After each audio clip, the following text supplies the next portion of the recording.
Hello students, I am your biology teacher and today we study about chapter 5 that is principle of inheritance and variations वंशागति और विविधता के सिद्धांत। तो I want to tell you this lesson comes under the unit genetics. So firstly we understand what is genetics. So genetics is a term which is derived from the word geno and geno means to produce. So we can say that genetics is the science which is related to reproduction. Means कि एक ऐसी science है जो कि reproduction से related है because it means to produce that is उत्पन्न करना and why it is related to inheritance and variations.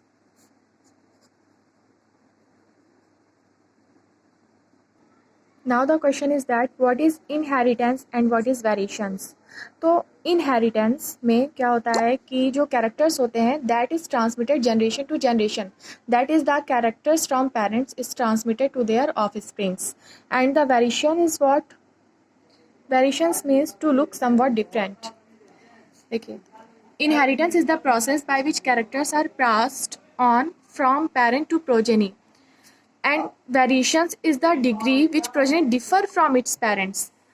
So let's take an example. So inheritance और वंशागति मीन्स कि कैरेक्टर्स का पेरेंट्स से ऑफस्प्रिंग्स में ट्रांसफ़र होना।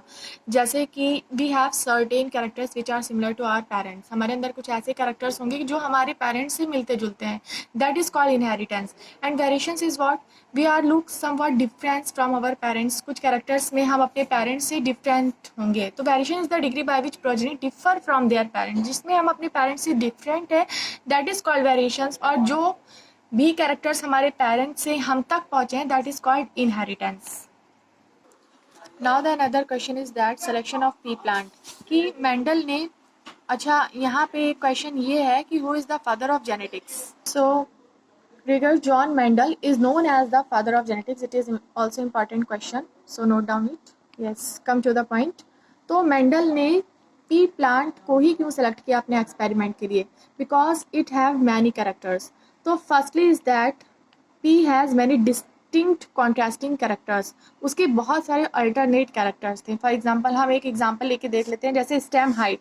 तो स्टेम हाइट में हम यहाँ पे देख सकते हैं कि स्टेम की हाइट हमें टॉल भी मिल जाती है और डॉर्फ भी मिल जाती है, ठीक है। तो यहाँ पे कई सारे कैरेक्टर्स हमें एक ही प्लांट में एक साथ देखने को मिलते हैं, जबकि ऐसा दूसरे प्लांट में हमें ना के बराबर ये बहुत कम देखने को मिलता है। तो इन्होंने पी प्लांट का सिलेक्शन इस वजह से किया। And what is the botanical name of P plant? So it is called Pisum sativum. तो फर्स्ट कैरेक्टर तो ये हो गया contrasting character. Life span of P plant is short, इसकी लाइफ स्पान बहुत ही ज़्यादा शॉर्ट होती है। फ्लावर शो सेल्फ पॉलिनेशन, इनके अंदर पॉलिनेशन को लेकर के किसी तरीके की कोई कठिनाई नहीं होती क्योंकि इनके अंदर सेल्फ पॉलिनेशन होता है। Reproductive halls being enclosed bye Corolla. तो हम यहाँ पे देख सकते हैं कि इसमें बहुत सारे डिफरेंट टाइप्स ऑफ कैरेक्टर्स हैं जिसको हम इजीली आइडेंटिफाई कर सकते हैं। अगर कोई प्लांट टॉल है तो हम उसको इजीली आइडेंटिफाई कर सकते हैं कि ये प्लांट टॉल है। अगर कोई डॉर्फ है तो हम उसको इजीली आइडेंटिफाई कर सकते हैं कि प्लांट डॉर्फ है। इसी तरीके से हम कलर के अंदर भी डिफ्रेंशिएट इजीली कर सकते हैं। और यहाँ पे जो भी कैरेक्टर्स आपको शो हो रहा है तो हम इसमें ईजिली आइडेंटिफाई कर सकते हैं। तो इसके ऊपर एक्सपेरिमेंट करना बहुत ज़्यादा ईजी हो गया था। Here we mainly talk about the two characters that is tall and dwarf. If the plant will be tall, then it will be shown by capital T, and if the plant will be dwarf, then it will be shown by small t.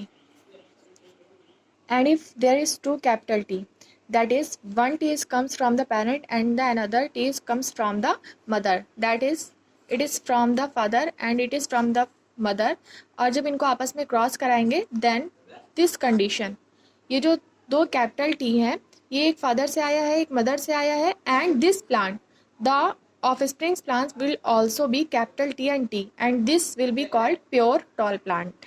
The another example is that अगर एक plant completely toll है और दूसरा plant completely dwarf है, अगर इन दोनों को cross कराया जाता है तो इस केस में क्या होता है, एक कैपिटल T होगा और एक स्मॉल t होगा।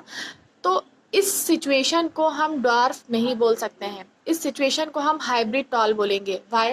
Because there is presence of capital T, और ये जो कैपिटल T है ये इज़ स्मॉल टी पर हाईली डोमिनेंट है। मतलब कि इस स्मॉल टी ने अपने कैरेक्टर को नहीं शो किया, इस कैपिटल टी ने अपने कैरेक्टर को शो किया, इस वजह से ये इसके ऊपर हाईली डोमिनेंट होगा और इस सिचुएशन को हम हाइब्रिड टॉल बोलेंगे, हम इस सिचुएशन को ड्वार्फ नहीं बोल सकते हैं।